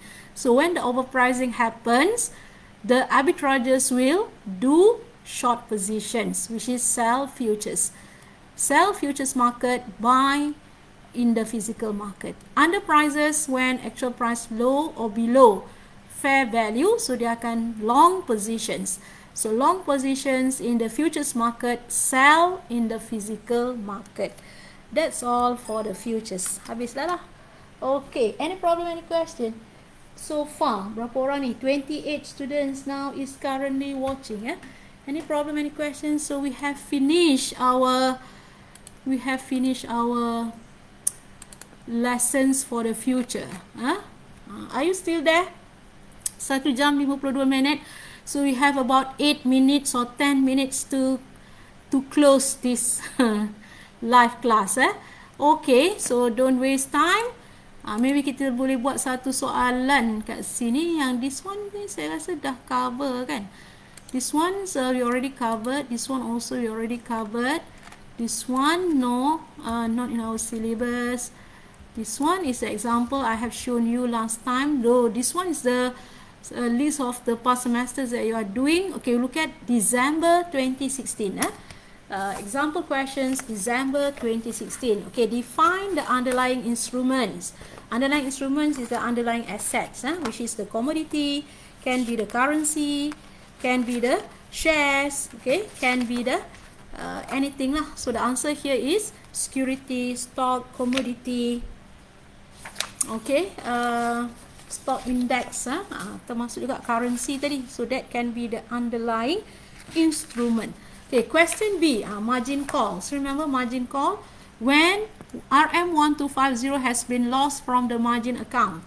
So bila margin account dia tak reach to the level, so dia akan ada margin call.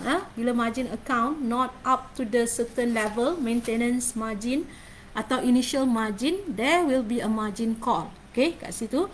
So So dalam soalan kata apa tadi? Dalam soalan kata, suppose you enter into a future contract to sell 50 metric tons. To sell 50 metric tons of CPO RM1250 per metric ton. So this one you want to sell futures contract, sell. Kalau sell means short positions. 50 metric tons. So sell juga adalah seller. Seller means you want to sell, so it's a short positions. CPO 1250 per metric ton. Ini harga spot rate lah ni. Initial margin is 10% of the contract amount. Jadi kena kira berapa nilai contract. Maintenance margin is 5,000. Compute the price change that lead to a margin call and what will happen if you do not meet the margin call. Ini soalan 2 senang lah. If you do not meet the margin call, the broker will call you. Itu saja. Okay? The broker will call you and the broker will ask you to top up the amount, kan? To top up the amount, and if you unable to top up the amount, then the broker will sell the futures. Okay, sell the futures. Ataupun the broker will close the position lah. Broker will close the positions if the trader unable to top up the amount up to the limit maintenance or initial margin. Okay, question 1 on the price. On the price. So dekat sini, so 1250. Kat sini dia kata 50 metric ton for 1250, initial margin 10%. So kita kena tahu berapa initial margin. Maintenance margin 5,000. Okay. So 5,000 bermakna ini maintenance margin. So we need to calculate what is the initial margin. Nak tahu initial margin, kena tahu contract value. Nak tahu contract value, kena tahu number of contract. Okay. Nak tahu number of contract, kena divide by the metric ton yang kita nak jual itu, which is berapa kita nak jual tadi? 50 metric ton with the size contract. Size contract, remember 25 metric ton kan? Size untuk CPO. So remember size untuk CPO. Ini index. Okay, CPO, this one. Contract size multiplied by 25 metric tons. So this is a contract size for the CPO. So 50 divided by 25, so you got 2 contract. So the value of the contract value is 2 contract multiply 1250 multiplied by 25 metric ton per size. So value of contract is 60 to 500. So initial margin dia kata tadi 10%. Initial margin is 10% of the contract value. So that is 6250. So maintenance margin 5,000. Jadi sekarang ni nilai dia adalah nilai dia, soalan tanya what is the price? What is the price that lead to a margin call? So maintenance margin 5,000, initial margin 6250. So tak boleh kurang daripada 5,000. So 5,000 ke 6,250 is 1250. Maknanya kalau kurang 1250, kurang daripada initial margin, okay, jumlah ini 1250, then there will be a margin call. Jadi kita nak tahu berapa nilai price per contract. Ini adalah nilai the difference between margin and initial margin maintenance. So we denote as X multiply by 2 contract multiply by 25 metric ton. Sebab kita nak tahu berapa jumlah price per contract that requires lead to the margin call. So 1250 ini adalah perbezaan maintenance to initial. Okay, so kalau kurang daripada maintenance, dia tak boleh kurang daripada initial. Kalau initial tu memang dah teruk lah. So dia kurang daripada maintenance, dia dah kena buat margin call. Jadi the difference between two is 1250. So you divide by the metric ton contract size tadi 25 dengan 2 contract which is 50. So that means 25 ringgit. Ini bukan 25 metric ton. 25 metric ton itu contract size. Ini 25 ringgit per contract. Jadi initial margin 16250, 25 ringgit tambah kepada 1250, so that is 1275. So maknanya kalau dia 1275, dia dah kena buat call margin lah. Okay, so ini yang dia kata there will be a margin call when 1250 has been lost from the margin account, which is the difference 6250 and 5000, and this will occur when the price increases by 25 ringgit per contract. Okay, so price of FCPO, sebab dia tanya harga FCPO yang bagaimana yang akan menyebabkan margin call dibuat. So the price rise to 1275. Okay, price rise to 1275, then the broker will make a margin call. Sebab ini sell position kan. Sell positions dia dia tak boleh dia hedge against the price drop. Hedge against the price drop. Okay, so initial margin 6250. So balance tadi 5000. Jadi nak dapatkan 5000 ini adalah the difference of the initial and the maintenance. Balance maintenance must always at 5000. Jadi kalau harga naik ke 1275, maknanya that is the price lead to margin call. Okay, so harga tadi yang dia beli tadi 1250 kan. Jadi kalau harga naik 1275, then that will lead to margin call sebab dia rugilah kat situ. Kalau dia harga turun, okay, harga turun dia untung lah sebab dia hedge against price rise. So harga turun maknanya dia buy at low price. Okay, so that is questions B number 1. B number 2, if the margin call is not met, the broker will call you, ask you to top up and close out your positions. Okay, masih ada masa lagi ke? So baru 21 minit masih ada masa lagi, baru 21 minit. Okay, soalan C soalan C saya habiskan yang ini je lah. In February, palm oil producer anticipates that those who have class boleh move to next class lah.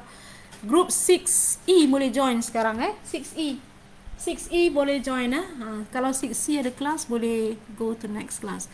Saya nak habiskan soalan je. In February, palm oil producer anticipates that he will have 200 metric tons. Okay, now you need to determine who you are. Producer means you are seller, you nak jual kan, palm oil. Producer, manufacturer, you nak jual. He will have 200 metric tons ready for sale. This is another hint. Ready for sale maknanya nak jual, sell. So current market price is 2550, while July FCPO is trading 2650. 2650, this is the future rate. Okay, 2550, this is the spot rate. Calculate the number of futures that palm oil producer needs to sell. Maknanya sell, to hedge maknanya dia akan buat sell futures ataupun short positions. Okay, so dia nak number of contracts. Kalau FCPO tadi berapa? 25 metric tons. So dia nak jual 200. Jadi divide 200 with the 25 metric tons. So you got 8 contracts. Okay, then assume that July the price of CPO reduced. The price of CPO reduced by 10%. What is the profit per metric ton from the futures market that the producer get to offset his losses in the cash market? So in the futures market, you need to know what is the action, sell futures or buy futures. So nak tahu sell futures or buy futures, kena tengok cash market apa you buat. Cash market, you sell or you buy. Now you want to sell, so my futures market will follow. Futures market also will sell. So sell at 2650 kan, sebab harga tadi berapa? 2650 future rate. So now dia akan close positions pada Julai. Dia akan close positions pada Julai pada harga yang drop tadi. So harga drop kat sini berapa? Ni saya okay, harga drop tadi pada 10%. So 10% from 2550. Okay, sebab the price of CPO in the cash market fallen by 10%. Okay, fallen by 10%. This one, the price cash market has fallen. Cash market berapa? 2550, isn't it? Fallen by 10%. So kali dengan 90%. So jatuh 10%. So kali dengan 90%. 2550 multiply by 90%, so it's 2295 per metric ton. So that means loss 255. Yeah, harga jatuh. So bila harga jatuh ni, we buy lah. Close the future buy, closing buy the future. Closing, buy ni the closing, sell ni the opening. Sebab in the cash market dia sell physical, the CPO, they sell the CPO. So dia sell in the futures market using futures rate 2650, then the closing dia akan buy when the price drop 2295. So got a gain of 355 per metric ton, and this gain offset against the sales value. Sales value dekat cash market tadi jatuh kan kepada 2295. Jadi 2295 kalau kalau dia hedge, kalau dia hedge kalau dia hedge, if hedge, berapa yang dia dapat? Dia akan dapat sales sales is 2295 multiply by 200 metric ton, so which is 459,000. Then dia akan plus with the gain. Dia akan dapat gain which is gain 355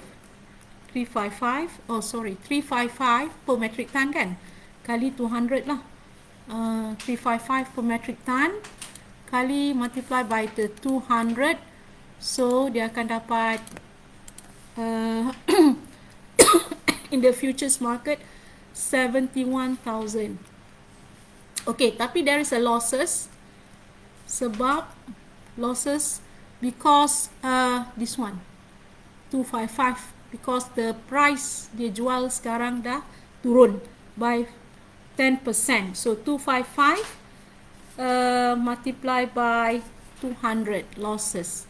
So this one is about 51,000. So this one is a loss.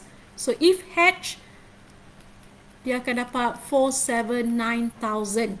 If there is no hedge, question C yang ketiga, no hedge, what is the total net amount yang dia akan dapat? So 459, okay, loss 51. So 459 minus 51, dia akan dapat 408 sahaja. 408 if no hedge. But if hedging, dia akan, in the futures market, dia akan dapat 479,000. Okay, next questions. Explain how margins protect investors against possibility of default, and explain carefully the differences between hedging, speculation and arbitrage. Okay, investors keeps margin account with its broker. So this will be marked to market, means adjusted daily to reflect the gains or losses, and the broker may require the account to be top up if the adverse price movement that makes the balance reach to the maintenance level or initial level. So dia sebelum sampai ke initial, dia akan sampai ke maintenance dulu. So kalau kurang baki daripada maintenance, itu yang broker akan buat margin call, ask the traders to top up.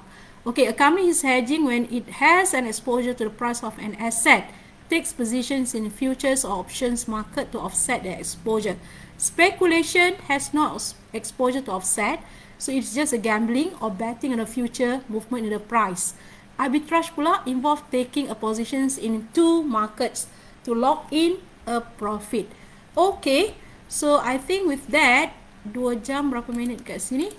2 jam 8 minit, tak sampai 10 minit. Okay, so I think with that we end our class. So next class we discuss questions. Don't forget to do the questions.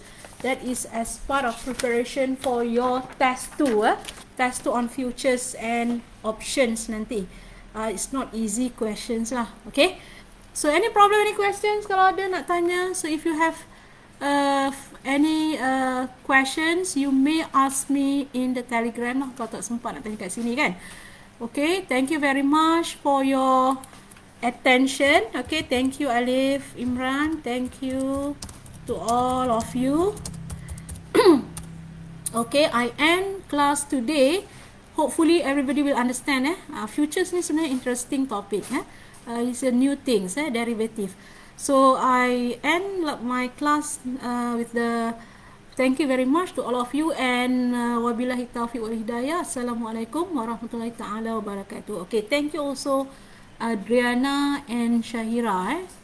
Okay.